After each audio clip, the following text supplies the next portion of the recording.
Hello, beer tubers, and welcome to another beer review with me, Peter, the Master of Hoppers. Today, joined by Raugnus. Yes, and we're drinking more Hype Stout from the States that we got courtesy of Beer Dome. So thanks a ton to Beer Dome for the beer. Again, it's insane with all the stuff being released in Europe at the moment, and Beer Dome has been getting a lot of it, a lot of crazy stuff from the States. And now we got a Starry Noche variant from WeldWerks, famous for Media Noche. Rasmus loves Media Noche. I do as well. We both really love the Reserve. Yeah. I think that's one of the best adjunct stouts in barrels in recent years, where adjuncts really get to shine, but the barrels are not lost. Yeah.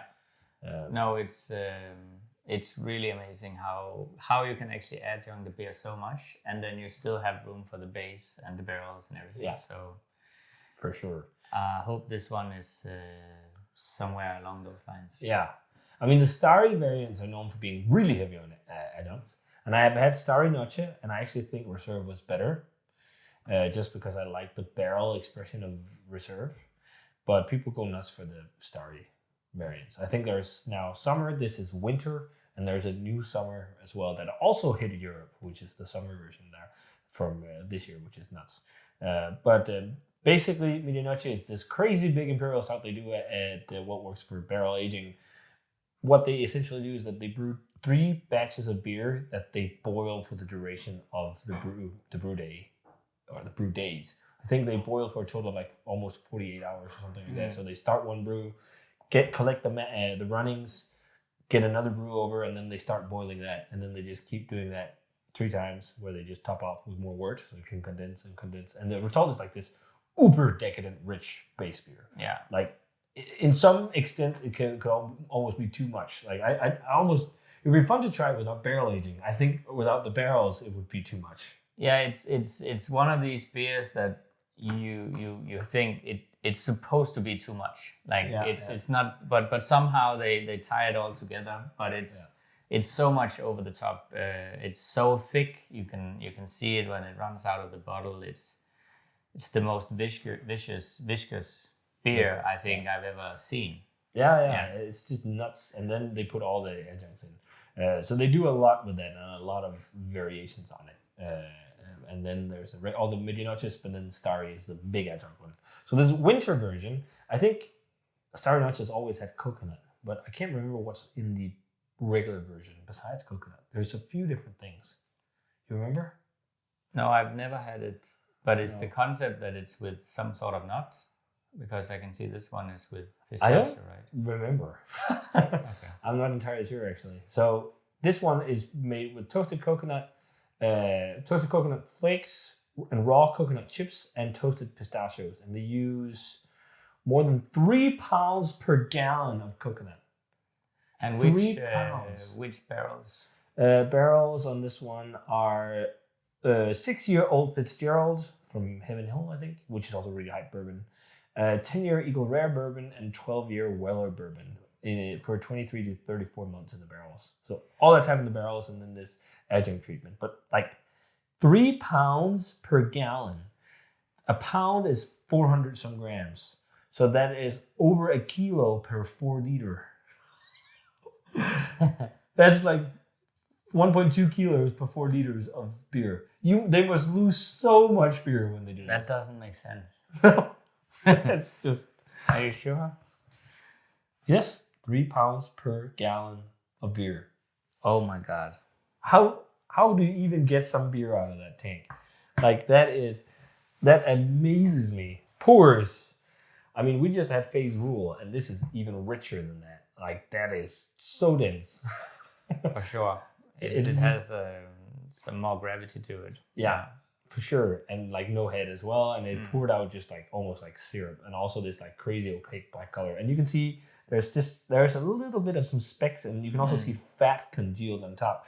And I think that's because of the amount of coconut. Yeah. But I'm guessing this is less coconut than the coconut Media Noche, where people had bottles with congealed coconut fat in the top of the bottle. Yeah. No, I guess both coconut and also the pistachio will both bring fat and kill any head retention, anything like that, right? So, but also probably bring body, because fat can work as an emulsifier if done right. I don't know. I think could help with the body. But yeah, should we check out the aroma on this one? Oh yes. Let's do it.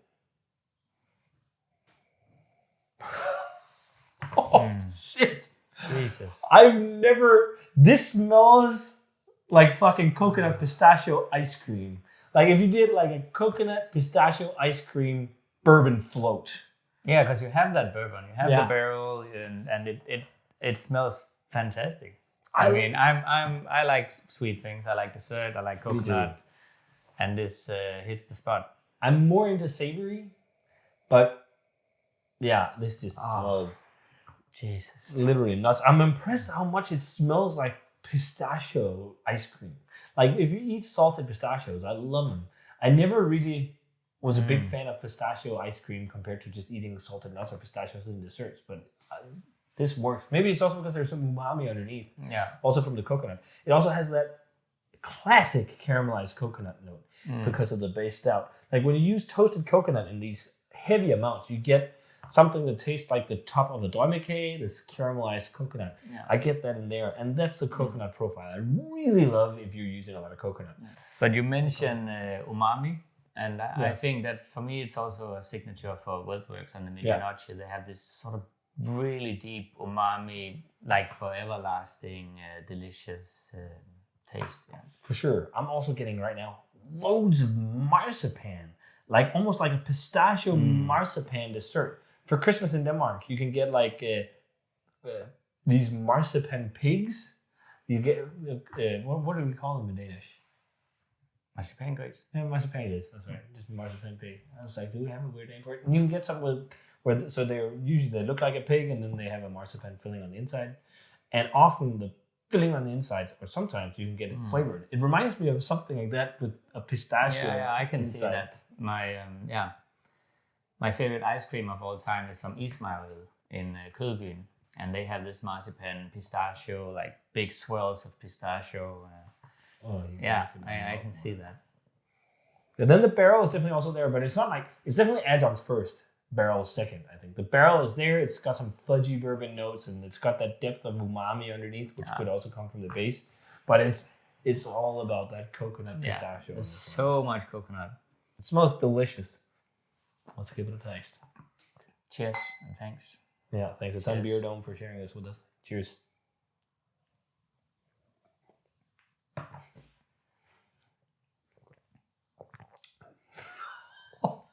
That is dessert in a glass. That is pastry.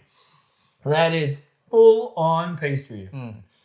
This is like eating melted, like coconut chocolate pistachio ice cream with a touch of bourbon in it. I think the bourbon is really soft up front, but I'm tasting it now on the aftertaste. Like I know my girlfriend won't like this, but you give this to someone who claims they don't like Imperial stouts. I think most people will enjoy this to some extent. It's almost like drinking liqueur.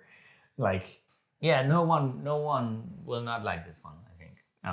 Everyone will like it. So, and I think now my memory is not so good in general, but of any of the Media Noche I've had, this reminds me the most of the coconut one. Yeah. Where the adjunct is just super powerful. Very coconut forward, and the barrel is obviously there. There's a long, nice finish on it, but the barrel is not in front like on the Reserve. No.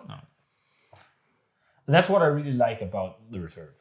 I think for me, the barrel seems lackluster a little bit. It gives some complementing flavors, which is really nice. But the fucking adjuncts on this is just nuts. It's so much coconut. Yeah. And I love coconut. Me too. But I'm just getting so much pistachio too. I don't think I've ever had a beer that says it has pistachios, where it's like, you're actually tasting this is full on pistachio. With getting that forward. Yeah. This is full on pistachio. Because often it's just like a little bit of an undercurrent type note.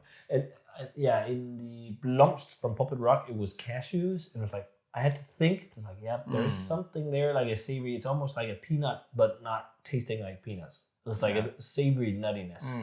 Whereas this is just like, this is clear pistachio. Yeah. But I think also, maybe if you eat a cashew compared to a pistachio has a very unique flavor. Oh, signature, Yeah. Whereas, like, you could almost confuse a cashew with, like, a cross between, like, an almond and a peanut. I guess. Almost a little bit, like. But no, they don't do things halfway. They go all the way, and that's what we love about it. Yeah. One thing though, I think, if I had this at MBCC, I would be like, this is too pastry for me. Like, But sitting at home, I really enjoy it. This is lightly chilled. It's not like, so we put this in the fridge and we just drank Face Rule straight from the cellar, maybe like 12, 13 degrees. And I think the temperature on this is good for it, actually. It's not cold. No. It's cool. And it makes it seem more pastry-like as well. I'm looking forward to see if it's like when it warms, if we're going to get more barrel. Oh, maybe. And there's something like you can, of course, say, okay, it's not maybe you would like more barrels and so on, but there's still some sort of thing like, even though it's too much in so many ways, it still works. Like it's the complete opposite of the Face Rule where we talked about, this is all about beer and barrel and it's nice. And this is all about the adjuncts.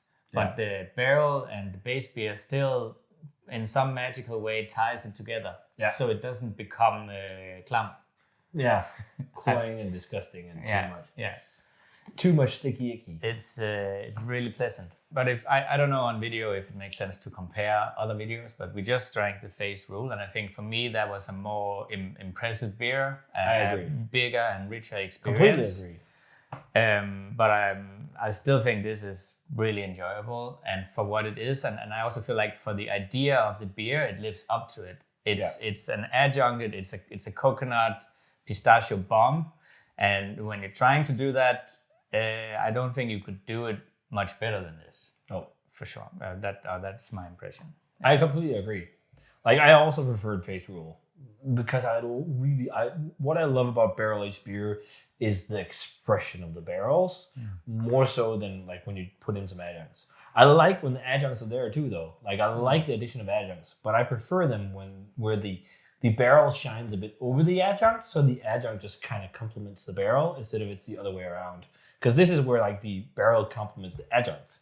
Like you get some of the vanilla notes and stuff. Like it's like I think blind, you definitely pick up that this was barrel aged, but you'd be hard pressed to discern like what it is. I think if you'd be drinking side by side, I think it would be very clear. I have this idea that the barrels brings a lot, but it's not in your face in any way. It's on that back note somehow. It's not very clear, but I honestly do think it brings a lot to the beer. I think so. This without barrel aging would be much more cloying. A lot of the dryness that's in there, a lot of the sharpness, there is some slight acidity, there is some char, some like bitterness. I think that's from the barrel. And the umami and umami as well. Yeah. But I still think this is a fucking amazing beer, and I think it's definitely like if you love pastry stouts, this is gonna be some of the best you'll ever try. If you love barrel aged stout, this is gonna be some fucking awesome. Maybe not the best barrel aged stout you ever tried, but some of the very best. So like I think if you like both of these categories, you love this a lot. I'm gonna go 95. I think it's world class. Yeah. But I don't think it's the top tier. It definitely breaks over a 94 where it's just below world class because it hits the nail on the head on what it's trying to do. And the barrel flavor is there still one on. But I would prefer it with a little less adjunct and more barrel. And maybe if we had a marriage of Face Rule and this beer, I think I would be really stoked if it was a pastry stout. No, I 100% agrees with everything, and for me it's also 95. There we go. World-class bangers tonight. Yeah. That's very nice. Thanks a lot, Peter. No worries. And Beer Dome. And Beer Dome. Beer Dome is the reason why we're drinking this. This is amazing. Worth a shot. Amazing stuff. If you love pastry beers, you'll love this. So if you guys had a chance to try the winter Starry Noche from WeldWerks, let us know what you thought of it. Thanks a ton again to Beer Dome for the beer. And as always, remember to comment, subscribe, check out the Facebook fan page and Twitter and Instagram. Give the video a thumbs up if you enjoyed it, and ring the bell for future notifications about videos. And yeah, probably the best pistachio beer I've ever had. Easily. Coconut, I don't know, but definitely pistachio. It's a fuck ton of coconut, but I don't think I've ever had a beer with this much pistachio flavor. It's crazy. So it's amazing. Yeah. Cheers. And see you guys in another beer review.